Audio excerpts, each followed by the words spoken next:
নমস্কাৰ পুনৰবাৰ নতুন এটা ভিডিঅ'লৈ সকলোকে প্ৰিয় দৰ্শকসকল আপোনালোকক সকলোকে আন্তৰিক স্বাগতম জনাইছো। আজি আমি এই ভিডিঅ'টোৰ জৰিয়তে পাঠ 10 ক্লাছ 6ৰ লক্ষ্মীনাথ বেজবৰুৱাৰ সৈতে সাক্ষাৎকাৰ অৰ্থাৎ ইন্টাৰভিউ লৈছে কাৰ সৈতে লক্ষ্মীনাথ বেজবৰুৱাৰ সৈতে এই বিষয়ক পাঠটোত সম্পূৰ্ণ আলোচনা কৰিম। ইয়াত থকা আটাইকেইটা কুৱেশ্যন এনসাৰ সকলো পাই যাবা। সো ইয়াত দিছে জয়মতী প্ৰথম অসমীয়া কথাছবি মানে কি জানো সিনেমা টাইপ মানে মুভি। জয়মতী হল কি অসমীয়া প্ৰথম কথাছবি। তাৰপিছত জ্যোতিপ্ৰসাদ আগৰৱালাই লক্ষ্মীনাথ বেজবৰুৱাৰ জয়মতী কুঁৱৰী শীৰ্ষক নাটকখনৰ আধাৰত এই ছবিখনৰ নিৰ্মাণ কৰিছিল। 1935 খ্ৰীষ্টাব্দৰ 10 মাৰ্চত কলিকতাৰ ৰাওনাক প্ৰেক্ষাগৃহত জয়মতীৰ প্ৰথম দৰ্শনীৰ আয়োজন কৰা হৈছিল। ৰাওনাক প্ৰেক্ষাগৃহত অৰ্থাৎ চিনেমা হল, তাৰমানে এইটো চিনেমা হলত জয়মতীৰ মুভিখন ফাৰ্ষ্ট চলাইছিলে কলিকতাত। ছবিখনৰ উদ্বোধন কৰিবলৈ আহোঁতে বেজবৰুৱাৰ এই সাক্ষাৎকাৰটো নৰেন্দ্ৰনাথ বৰদলৈয়ে লৈছিল। নৰেন্দ্ৰনাথ বৰদলৈয়ে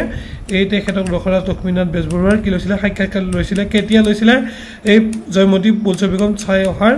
প্ৰাকক্ষণত। এই পাঠটিৰ জৰিয়তে ছাত্ৰ ছাত্ৰীয়ে প্ৰথম অসমীয়া কথাছবিৰ পটভূমি আভাস পোৱাৰ উপৰিও সাক্ষাৎকাৰৰ পঠনৰ সোৱাদ লাভ কৰিবলৈ সক্ষম হ'ব। তোমালোকে আমাৰ ফাৰ্ষ্ট এছামিজ মুভি চলচ্চিত্ৰ তথা কথাছবি জয়মতীৰ বিষয়ে জানিব পাৰিবা, ঠিক আছে। আৰু লগতে ৰসৰাজ লক্ষ্মীনাথ বেজবৰুৱাৰ বিষয়েও কিছু সোৱাদ পাবা।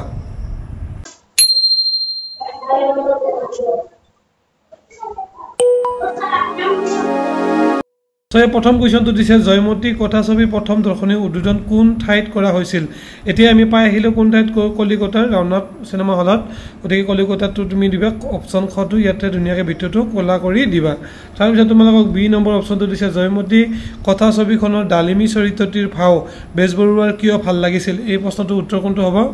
তোমালোকে যদি পেজ নম্বৰ 98ত চোৱা তেতিয়াহ'লে এই উত্তৰটো পাই যাবা। এই চোৱাচোন কাৰ ভাও আটাইতকৈ ভাল লাগিছিল সুধিছে ন, নিশ্চয় ডালিমীৰ। এই চোৱা মানস প্ৰতিম মোৰ মানস প্ৰতিম এইটোৱে হ'ব। ডালিমী সম্পূৰ্ণৰূপে মোৰ মানস প্ৰতিম, এই কথাখিনি আমি বিচাৰোঁ। চ' যদি আমি ইয়াত চাওঁ ইয়াত উত্তৰটো পাই যাম। চোৱাচোন এইটো কোনটো হ'ব? এইটো অপশ্যন চি অৰ্থাৎ গটো হ'ব। ডালিমী চৰিত্ৰটিৰ বেজবৰুৱাৰ মানস প্ৰতিম হোৱাৰ বাবে। চ' গটো তুমি এনেকৈ বৃত্ত কৰিটো ক'লা কৰি দিব লাগিব। এতিয়া দিছে তুমি ওপৰৰ দ্বিতীয় প্ৰশ্নৰ উত্তৰটো কিয় শুদ্ধ বুলি বাছি ল'লা, তোমাৰ লগৰীয়াৰ লগত আলোচনা কৰা। এই যে চাৰিটাৰ ভিতৰত এইটো যে কিয় বাছি ল'লা মই দি দিছোঁ, ধুনীয়াকৈ একদম ইজি লিখি লোৱা। 2 নম্বৰ উত্তৰটো এনেকৈ লিখিবা, বেজবৰুৱাই ডালিমী চৰিত্ৰটিক তেওঁৰ মানস ৰূপ বুলি উল্লেখ কৰিছে, অৰ্থাৎ তেওঁৰ কল্পনাত থকা নাৰী চৰিত্ৰ যেনেদৰে ভাবিছিল সেয়া ডালিমীৰ দৰেই। ডালিমী যিটো চৰিত্ৰ অভিনয় কৰিছে তেনেকুৱাই, সেয়েহে গ উত্তৰটো সঠিক এনেকৈ লিখিবা। তোমালোকে 3 নম্বৰ কুৱেশ্যনটোলৈ চোৱা। তলৰ প্ৰথম মেঘ টুকুৰাৰ টকা শব্দবোৰৰ অৰ্থ দ্বিতীয় মেঘ টুকুৰাৰ দিয়া আছে। শব্দবোৰৰ অৰ্থ বাছি উলিয়াই লিখা, প্ৰয়োজন হ'লে অভিধানৰ সহায় ল'বা। এতিয়া হেঁপাহৰ অৰ্থ কি ইয়াত আছে, ঠিক আছে। তাৰপিছত হাইলাখৰ অৰ্থ কি ইয়াত আছে, প্ৰতিমাৰ অৰ্থ কি ইয়াত আছে, ক্ৰুটিৰ অৰ্থ কি ইয়াত আছে, অনুপ্ৰাণিত অৰ্থ ইয়াতো আছে, আৰু গুৰুণ্ড এইটো শব্দৰো অৰ্থ ইয়াত আছে। চ' মই তোমালোকক ধুনীয়াকৈ চাৰ্ট বনাই দিছোঁ, লিখি লোৱা। তোমালোকৰ যি মেঘৰ আছিলে এই এনচাৰকেইটা মই ইয়াত কৰি দিছোঁ। ডিক্সনাৰী চাইছোঁ। হেঁপাহটো হ'ব তোমালোকৰ হাবিয়াস, সাৰ্থকটো হ'ব সফল, তাৰপিছত আপোনাৰ হাইলাখ বুলি যে আছে এইটো সদৃশ, প্ৰতিমাটো মূৰ্তি হ'ব, ক্ৰুটি মানে হ'ব দুখ, তাৰপিছত অনুপ্ৰাণিত মানে হ'ব উৎসাহিত, আৰু গুৰুণ্ড মানে হ'ব গৰুৰ পক্ষী, ঠিক আছে। এইটো উৎসাহিত নহয়, এইটো মই ডিক্সনাৰী চোৱা নাছিলোঁ তেতিয়া। এইটো ডিক্সনাৰী চাই এইকেইটা আটাইকেইটা উত্তৰ কৰি দিছোঁ। উৎসাহিত নহ'ব, বাকীকেইটা উঠিলে শুদ্ধ উত্তৰ। আলোচনা কৰিম 4 নম্বৰ প্ৰশ্নটো। তলত দিয়া প্ৰশ্নকেইটা উত্তৰ কোৱা আৰু লিখা। প্ৰথম অসমীয়া কথাছবিখনৰ নাম কি? এইখন হ'ব জয়মতী। জয়মতী কথাছবিখন কিমান খ্ৰীষ্টাব্দত মুক্তি লাভ কৰিছিল? 1935 খ্ৰীষ্টাব্দৰ লিখা আছে। তোমালোকে যদি চোৱা ইয়াত পাই যাবা উত্তৰটো 1935 চনৰ কিমান খ্ৰীষ্টাব্দত 10 মাৰ্চত। তৃতীয় প্ৰশ্নটো দিছে জয়মতী কথাছবি কোনে নিৰ্মাণ কৰিছিল? এইটো হ'ব জ্যোতিপ্ৰসাদ আগৰৱালা। উত্তৰটো যদি তোমালোকে চোৱা ইয়াত পাবা জ্যোতিপ্ৰসাদ আগৰৱালা। তাৰপিছত যদি তোমালোকে 4 নম্বৰ ঘৰটো চোৱা, বেজবৰুৱাই জয়মতী কথাছবি উদ্বোধন কৰিবলৈ কোন ঠাইৰ পৰা আহিছিল? এইটো শ্বিলঙৰ পৰা আহিছিল। তাৰপিছত 9 নম্বৰ বেজবৰুৱাৰ কোনখন নাটকৰ আধাৰত জয়মতী কথাছবি নিৰ্মাণ কৰা হৈছিল? এইটো উত্তৰটো ইয়াতে দিয়া আছে। আটাইকেইটা উত্তৰ ইয়াৰ পৰাই দিছে। প্ৰশ্ন আপোনালোকক জয়মতী কুঁৱৰী শীৰ্ষক নাটকখনৰ জৰিয়তে নহয় আধাৰত নিৰ্মাণ কৰিছিল জয়মতী বোলছবি বা কথাছবি। মই তোমালোকক এই 5টা 4 নম্বৰ 5টা উত্তৰ ধুনীয়াকৈ ইয়াত দি দিছোঁ তোমালোকে স্ক্ৰীনশ্বটটো ৰাখিবা আৰু উত্তৰকেইটা ধুনীয়াকৈ লিখিবা আমি এতিয়া 5 নম্বৰৰ এই 3টা কুৱেশ্যন আৰু 6 নম্বৰৰ এইকেইটা কুৱেশ্যন তাৰ উপৰিও 7 নম্বৰৰ কুৱেশ্যনকেইটা একেলগে আলোচনা কৰোঁ তো এই 5 নম্বৰ কটো দিছে তোমালোকক জয়মতী ফিল্মৰ ডালিমী চৰিত্ৰটোৱে বেজবৰুৱাৰ সপোন কেনেদৰে দিঠক কৰিছিলে উত্তৰটো এনেকৈ লিখিবা ডালিমী চৰিত্ৰটোৱে বেজবৰুৱাৰ কল্পনাৰ আদৰ্শ অসমীয়া নাৰীৰ প্ৰতিনিধিত্ব কৰিছিল এই চৰিত্ৰটোৰ দৃঢ়তা আৰু চঞ্চলতা আৰু আত্মবলিদানৰ স্পৃহাই তেওঁৰ মানস প্ৰতিমাৰ সাৰথি হৈ উঠিছিল সেয়া তেওঁৰ বহুদিনৰ সপোন আছিল আৰু ডালিমীয়ে তাক দিঠক ৰূপ দিছিল তাৰপিছলৈ আহিছোঁ 6 নম্বৰ প্ৰশ্নটো অসমৰ ফিল্ম ইণ্ডাষ্ট্ৰী সম্পৰ্কে বেজবৰুৱাৰ মত কেনেধৰণৰ আছিল উত্তৰ লিখিবা বেজবৰুৱাই বিশ্বাস কৰিছিল যে অসমত অসমীয়াৰ দ্বাৰাই এক নবীন শিল্পৰ আৰম্ভণি হৈছে তেওঁ ফিল্ম সম্বন্ধে আশাবাদী আছিল যদিও বিভিন্ন মত থাকিব পাৰে বুলি তেওঁ স্বীকাৰ কৰিছিল তাৰপিছত 9 নম্বৰ প্ৰশ্নটোলৈ তোমালোকে চোৱা বেজবৰুৱাই কি কাৰণত জয়মতী কথা ছবিখন সফল হৈছিল বুলি উল্লেখ কৰিছে উত্তৰটো লিখিবা তেওঁ উল্লেখ কৰিছিল যে নাট্য চিত্ৰায়ন চৰিত্ৰসমূহৰ প্ৰাণৱন্ত অভিনয় সংলাপ আৰু অসমৰ পৰিৱেশৰ নিখুঁত প্ৰতিচ্ছবিয়ে ছবিখনক সফল কৰি তুলিছিল এইখিনি কথা তোমালোকে লিখিবা 6 নম্বৰ প্ৰশ্নটো তোমালোকে চোৱা কোনে কাক কৈছিল লিখা অসমত অসমীয়াৰ দ্বাৰাই আগে নোহোৱা নোপোজা এনে এটা কাৰ্য চাবলৈ মোৰ বৰ হেঁপাহ হৈছিল এই উত্তৰটো কৈছিল বেজবৰুৱাই কৈছিল জয়মতী ছবিখন সম্পৰ্কে নাৰায়ণ বৰদলৈদেৱক ইণ্টাৰভিউ সময়ত তাৰপিছত 9 নম্বৰ প্ৰশ্নটো আছে ফিল্ম সম্বন্ধে নানা মুনি নানা মত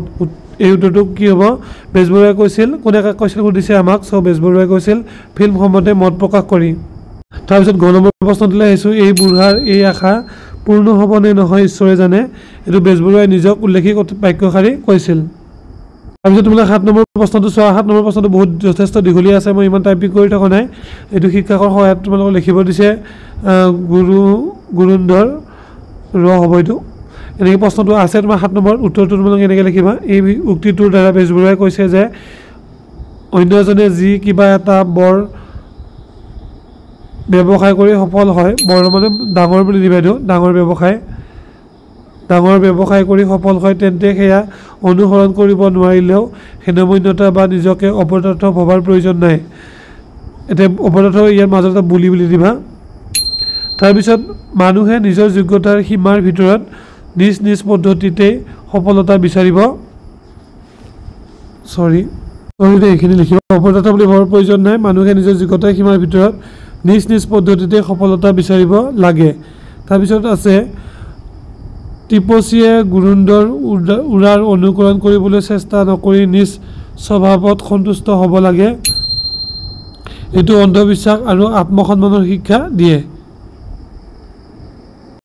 তাৰপিছত তোমালোকৰ যি কুৱেশ্যন নম্বৰ 8 আছে সাক্ষাৎকাৰটো কোনখিনি কথা তোমাৰ ভাল লাগিছে আৰু কিয় ভাল লাগিছে দলত আলোচনা কৰি লিখা এইটো মই লাষ্টত দি আছো তাৰ আগতে আমি এইকেইটা কুৱেশ্যন আনসাৰ কৰি ল'ম তো তোমালোকৰ যি দিয়া আছে ভাষা অধ্যয়নৰ ইয়াতে ওপৰৰ উদাহৰণৰ 9 নম্বৰটোলৈ চোৱা তোমালোকে ওপৰৰ উদাহৰণৰ আধাৰত বিচাৰ কৰি এই তলত দিয়া শব্দবোৰৰ শুদ্ধ উত্তৰটো অৰ্থাৎ ৰূপটো লিখিব দিছে শুদ্ধ যিটো ৰূপ হ'ব তো ধৰণৰ শুদ্ধ ৰূপ কি হ'ব মৰণ বিশেষণ ভিষণ মসৃণ আৰু মৃণাল এইকেইটাৰ শুদ্ধ ৰূপটো লিখিব দিছে মই দি দিছোঁ চোৱা সো ইয়াত ধৰণৰ শুদ্ধ ৰূপটো কেনেকুৱা হ'ব ধৰণ যিটো ৱৰ্ড লিখিছে দন্ত্য ন নহ'ব এইটো মূৰ্ধন্য ন হ'ব ঠিক আছে কি হ'ব এইটো মূৰ্ধন্য ন হ'ব তাৰপিছত মৰণতো দন্ত্য ন নহ'ব এইটো মূৰ্ধন্য ন হ'ব বিশ্লেষণত দন্ত ন নহ'ব এইটো মূৰ্ধন্য ন হ'ব ঠিক তেনেদৰে ভিষণত দন্ত ন নহ'ব এইটো ভিষণত মূৰ্ধন্য ন হ'ব ঠিক আছে এতিয়া লাষ্টটো আছে মসৃণটো আছিলে সো এইটো ঠিক তেনেকৈ দন্ত ন নহ'ব এইটো মূৰ্ধন্য ন হ'ব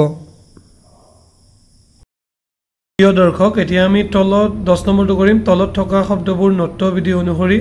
বিশ্লেষণ কৰি সিপিঠিৰ তালিকাখনৰ উপযুক্ত ঠাইত বহুৱা ঠিক আছে নট্যবিধি মানে কি মই তোমালোকক কোৱা নাই যদিও 9 নম্বৰটো মই ডিসকাস কৰিছোঁ এই নম্বৰটো ডিসকাস কৰা হৈ গৈছে সো নট্যবিধি মানে এইখিনি অলপ পঢ়িছে বা পাঠটিত তোমালোকে নিয়ন্ত্ৰণ কাৰণ পৌৰাণিক আচৰণ এই শব্দকেইটা পাইছা প্ৰতিটো শব্দতে মূৰ্ধন্য ন বৰ্ণটো আছে এই শব্দকেইটাত মূৰ্ধন্য ন ব্যৱহাৰ হোৱাৰ নিৰ্দিষ্ট কাৰণ আছে এই ক্ষেত্ৰত ইয়াত নট্যবিধিৰ নিয়ম প্ৰযোজ্য হৈছে এই নিয়ম অনুসৰি শব্দত থকা ৰি ৰ আৰু হৰ পাছত দন্ত ন মূৰ্ধন্য ন হয় ঠিক আছে শব্দ যদি ৰি থাকে ৰ থাকে আৰু মূৰ্ধন্য হ থাকে তাৰ পিছত দন্ত নটো কি হ'ব মূৰ্ধন্য ন হয় ঠিক আছে এতিয়া চোৱা ইয়াত ৰ আছে নহয় ৰ আছে দেখিছে নে ৰ আছে নহয় ৰ আছে ইয়াতো কি আছে ৰ আছে গতিকে দন্ত নটো কি হৈ গৈছিলে আমি অলৰেডি ডিসকাস কৰিছো তথাপি আকৌ বুজাই দিছো মূৰ্ধন্য ন হৈ গৈছে ঠিক তেনেদৰে আকৌ চোৱা ইয়াতো কি আছে ৰ আছে ইয়াত ৰ কৈছে নহয় ৰি ৰৰ পিছত কি হ'ব দন্ত ন মূৰ্ধন্য হ'ব গতিকে ইয়াতো কি মৰণ হ'ব মৰণ এটা আমি অলৰেডি পাইছো তাৰপিছত বিশ্লেষণটো চোৱা দন্ত ন আছে মূৰ্ধন্য হ থাকিলে কি হ'ব মূৰ্ধন্য ন থাকিলে দন্ত নটো কি হৈ যাব মূৰ্ধন্য ন হৈ যাব এনেকৈ আছিলে তাৰপিছত উদাহৰণস্বৰূপে ঋণ তৃণ শব্দকেইটা মূৰ্ধন্য ন আগত ৰি আখৰটো থকাৰ কাৰণে হৈছে তাৰমানে নিয়ন্ত্ৰণ কাৰণ পৌৰাণিক আচৰণ আদি এই শব্দকেইটা মূৰ্ধন্য নৰ আগত ৰৰ থকাৰ কাৰণে হৈছে এইখিনি তোমালোকে পঢ়িছিলে গম পাই যাবা এতিয়া চোৱা তলত থকা শব্দবোৰ নট্যবিধি অনুসৰি বিশ্লেষণ কৰি তালিকা এখন উপযুক্ত ঠাইত বহোৱা ইয়াত দিছে সম্ভাষণ মূৰ্ধন্য কি হৈছে মূৰ্ধন্য হ আছে সেইকাৰণে কি হৈছে দান্তিয়া ন হৈছে ঠিক তেনেকৈ ৰ আছে ৰ থকাৰ কাৰণে কি হৈছে মূৰ্ধন্য ন হৈছে মূৰ্ধন্য হ আছে সেইকাৰণে দন্ত ন হৈছে তাৰপিছত ইয়াত প্ৰা আছে নহয় প্ৰাটো কি যোগ হৈছে প যোগ ৰ যোগ হৈ কি হৈছে প্ৰা হৈছে হয়নে ঠিক সেইকাৰণে ৰ আছে যিহেতু সেইকাৰণে এইটো কি মূৰ্ধন্য ন হৈছে ৰ থকাৰ বাবে এইটোত কি আছে ৰি এইটো ৰিকাৰটো কি আছিলে ৰিকাৰ এইটো ৰিকাৰটো ৰি থকাৰ কাৰণে কি হ'ব এইটো মূৰ্ধন্য ন হৈছে দন্ত ন মূৰ্ধন্য হৈছে ঠিক তেনেকৈ এইটোতো ৰিকাৰ আছে ৰি আছে ঠিক আছে ৰি আছে ৰি থকা ৰিকাৰ এইটো থকাৰ কাৰণে দন্ত নটো কি হৈছে মূৰ্ধন্য ন হৈছে ঠিক তেনেকৈ তোমালোকে এইটো চোৱা এইটো কি আছে মূৰ্ধন্য হ আছে মূৰ্ধন্য হ থকাৰ কাৰণে কি হৈছে দন্ত নটো মূৰ্ধন্য ন হৈছে ঠিক তেনেকৈ এইকেইটাও মই কৰি দিছোঁ তোমালোকক ধুনীয়াকৈ তোমালোকে এই তালিকাখন যে দেখিছা এই তালিকাখন দেখিছা নহয় ইয়াতে তোমালোকে এতিয়া এই শব্দকেইটা ইয়াতে লিখিব লাগিব কিয় ৰি থকাৰ বাবে কোনটো হৈছে ৰ থকাৰ বাবে কোনটো দন্ত ন মূৰ্ধন্য হৈছে মূৰ্ধন্য হ এইটো তোমালোকে লিখিব লাগিব মই দি দিছোঁ চোৱা মই তোমালোকক এইটো ৰি থকাৰ বাবে ৰৰ থকাৰ বাবে আৰু মূৰ্ধন্য হ থকাৰ বাবে এইকেইটা দি দিছোঁ গোটেইকেইটা মকৃণ তৃণ ঋণ কাৰণ তৰ্পণ এইটো ৰকাৰ আছে যে সেইকাৰণে তৰ্পণ ৰ থাকিল এইটো ৰকাৰ বুলি কয় এইটো ৰ থকাৰ বাবে এইটো দন্ত ন মূৰ্ধন্য ন হৈছে প্ৰাণ এইটো বুজাই দিছোঁ কৰ্ণ এইটো ৰকাৰ আছে কাৰণে মূৰ্ধন্য হৈছে ঘ্ৰাণ তোৰণ ধৰণী তাৰপিছত মূৰ্ধন্য হৰ বাবে সম্ভাষণ ফুখন তোমালোকে ইয়াত দন্ত ন হ'ল কিন্তু মূৰ্ধন্য হ থকাৰ কাৰণে এইটো মূৰ্ধন্য ন হৈছে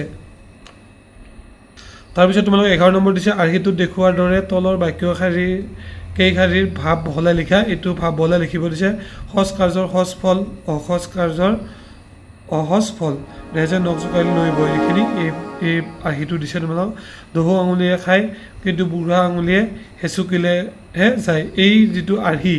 এই আৰ্হিটোৰ কি হৈছে এইখিনি ভাৱ সম্প্ৰসাৰণ হৈছে ভাৱ বহলাই লিখিছে ঠিক আছে ঠিক তেনেকৈ এই দুটাৰো মই দি দিছোঁ লাষ্টত দি দিম 8 নম্বৰ আৰু 11 নম্বৰটো মই ভিডিঅ'টোৰ শেষত দি দিম ঠিক আছে তোমালোকে চিন্তা নকৰিবা ভিডিঅ'টোৰ শেষত এই দুটাৰ তোমালোকে উত্তৰ পাবা লগতে 8 নম্বৰটোৰ উত্তৰ পাবা এতিয়া তোমালোকক কিছু ইয়াত কুৱেশ্যন দিছে চোৱা জানো আহা জ্যোতিপ্ৰসাদ আগৰৱালাৰ বিষয়ে ইয়াত দিছে জ্যোতিপ্ৰসাদ আগৰৱালাই জাৰ্মানীত চলচ্চিত্ৰ বিষয়ক শিক্ষা গ্ৰহণ কৰিছিল অসমলৈ আহি জয়মতী কথাছবি নিৰ্মাণ কৰোঁতে তেওঁ বিভিন্ন ধৰণৰ সমস্যাৰ সন্মুখীন হৈছিল বিশেষকৈ নাৰী শিল্পী নিৰ্বাচনৰ ক্ষেত্ৰত বহু অসুবিধা পাইছিল কাৰণ সেই সময়ৰ সমাজখন আছিল অতি ৰক্ষণশীল এনেদৰে জ্যোতিপ্ৰসাদ আগৰৰ বিষয়ে জানো আহা বুলি দিছে তোমালোকে এইখিনি পঢ়িবা ভিডিঅ'টো বহুত দীঘলীয়া হৈ যাব মই সেই বেছি পঢ়ি নিদিওঁ তোমালোকে শিক্ষক তথা অভিভাৱকৰ সহায় লৈ এইখিনি ধুনীয়াকৈ জোৰে পঢ়িবা তো 13 নম্বৰ এটা কুৱেশ্যন এটা 12 নম্বৰ এটা কুৱেশ্যন দিছে আইডিয়া সন্দিগৈৰ বিষয়ে বিভিন্ন উৎসৰ পৰা তথ্য সংগ্ৰহ কৰি লিখা এইটো আইডিয়া সন্দিগৈৰ জয়মতী কথাছবিত অভিনয় কৰিছিলে তেখেতে তাৰ বিষয়ে মই এইটো দি আছোঁ তোমালোকক ভিডিঅ' লাষ্টত নহ'লে তোমালোকে ভিডিঅ'টো শেষলৈ নোচোৱা সেয়েহে এইটোত মই লাষ্টত দি দিম তোমালোকে লিখিব পাৰিবা এতিয়া চোৱা 13 নম্বৰটোলৈ চোৱা শব্দ জালখন মনোযোগে চোৱা আৰু তাৰ পৰা অৰ্থপূৰ্ণ শব্দ বিচাৰি তলত দিয়া খালী ঠাইসমূহ পূৰণ কৰা প্ৰয়োজন হ'লে পাঠৰ সহায় ল'বা ইয়াত থকা শব্দকেইটা ইয়াত বাক্য এটা দিছে তোমাক পুৰাণ সম্বন্ধীয় এইটো কি হ'ব পৌৰাণিক হ'ব পুৰাণ সম্বন্ধীয় কি হ'ব পুৰাণ সম্বন্ধীয় কি হ'ব পৌৰাণিক হ'ব পৌৰাণিক এইটো মূৰ্ধন্য হৈছে কিয় ৰ থকাৰ বাবে মূৰ্ধন্য হৈছে পৌৰাণিক হ'ব ঠিক তেনেকৈ তোমাক কি দিছে ইতিহাস সম্পৰ্ক কি হ'ব ঐতিহাসিক ইতিহাস সম্পৰ্ক কি হ'ব ঐতিহাসিক এইটো তোমালোকে তাত চালে পাই যাবা এতিয়া ঠিক আছে হাসিক হা তাৰপিছত হি তাৰপিছত ক এইটো ক ঐতিহাসিক গুৰুৱে আশীৰ্বাদ কৰি দিয়া ফুল এইটো হ'ব নিৰ্মালী কি হ'ব এইটো নিৰ্মালী ঠিক আছে নিৰ্মালী হ'ব তাৰপিছত মালি তাৰপিছত 100 বছৰ বিয়পা এইটো কি হ'ব শতিকা 100 বছৰ বিয়পা কি হ'ব শতিকা বহু দূৰ যি এইটো কি হ'ব দূৰণি দূৰণিটো ইয়াত তোমালোকে বিচাৰিলে পাই যাবা দূৰ তাৰপিছত নি এইটো দূৰণি এনেকৈ বিচাৰিলে তোমালোকে পাই যাবা বলা তেন্তে এতিয়া 8 নম্বৰৰ কুৱেশ্যনটো কৰোঁ সাক্ষাৎকাৰ কোনখিনি কথা তোমাৰ ভাল লাগিছে আৰু কিয় ভাল লাগিছে দলত আলোচনা কৰি লিখা তো দলত আলোচনা কৰিব দিছে যে তোমালোকে কেনেকৈ লিখিবা মই দি দিছোঁ চোৱা আৰু লিখা চ' ভিউৱাৰ্ছ পেজ নম্বৰ 103 থকা 8 নম্বৰ কুৱেশ্যনটোৰ এনচাৰ হৈছে সাক্ষাৎকাৰৰ মোৰ আটাইখিনি কথাই কি লাগিছিলে বৰ ভাল লাগিছে তথাপিও মোৰ তথা আমাৰ দলৰ ভাল লগা কথাখিনি হৈছে লক্ষ্মীনাথ বেজবৰুৱা ডাঙৰীয়াই যেতিয়া নাৰী চৰিত্ৰৰ ভাও লোৱা ডালিমীৰ কথাখিনি ব্যক্ত কৰিলে লক্ষ্মীনাথ বেজবৰুৱাৰ সপোন পূৰণ কৰা কথাখিনি বহুত বেছি ভাল লাগিছে এনেদৰে লিখিবা ইয়াৰ লগে লগে তোমালোকৰ 105 নম্বৰ পৃষ্ঠাত ঠিক আছে 105 নম্বৰ পৃষ্ঠাত যিটো কুৱেশ্যন দিছে আইদেউ সন্দিকৈৰ বিষয়ে বিভিন্ন উৎসৰ পৰা তথ্য সংগ্ৰহ কৰি লিখা চ' এইটো উত্তৰ তোমালোকে লিখিবা আইদেউ সন্দিকৈ হয় অসমীয়া চলচ্চিত্ৰৰ প্ৰথমগৰাকী মহিলা অভিনেত্ৰী এনেকৈ তোমালোকে ষ্টাৰ্ট কৰি লিখিবা আৰম্ভ কৰিবা কথাখিনি আৰু গোটেইখিনি কথাই তোমালোকে লিখিব লাগিব যিহেতু তোমালোকে বহুত চ'ৰ্চৰ পৰা কি কৰিছা তথ্যবিলাক সংগ্ৰহ কৰিছা উৎসৰ পৰা সেয়েহে তোমালোকে এনেকৈ লিখিব লাগিব ঠিক আছে চ' প্ৰথম তোমালোকে এনেকৈ হিডিং দি ল'বা অসমীয়া চলচ্চিত্ৰৰ অভিনেত্ৰী কোন হয় আইদেউ সন্দিকৈ প্ৰথম মহিলা অভিনেত্ৰী এনেকৈ ধুনীয়াকৈ এইটো দি দিবা অসমীয়া উইকিপিডিয়াৰ পৰা মতে কি হয় এনেকৈ লিখিবা ধুনীয়াকৈ মই দি দিছোঁ মই এইখিনি কৈ নাথাকোঁ তোমালোকে ধুনীয়াকৈ লিখিবা চাইছে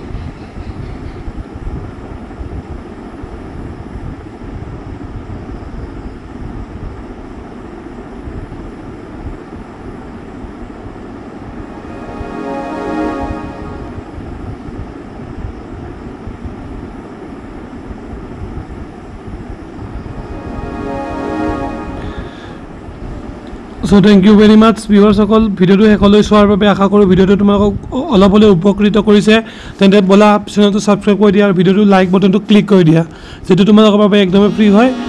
ধন্যবাদ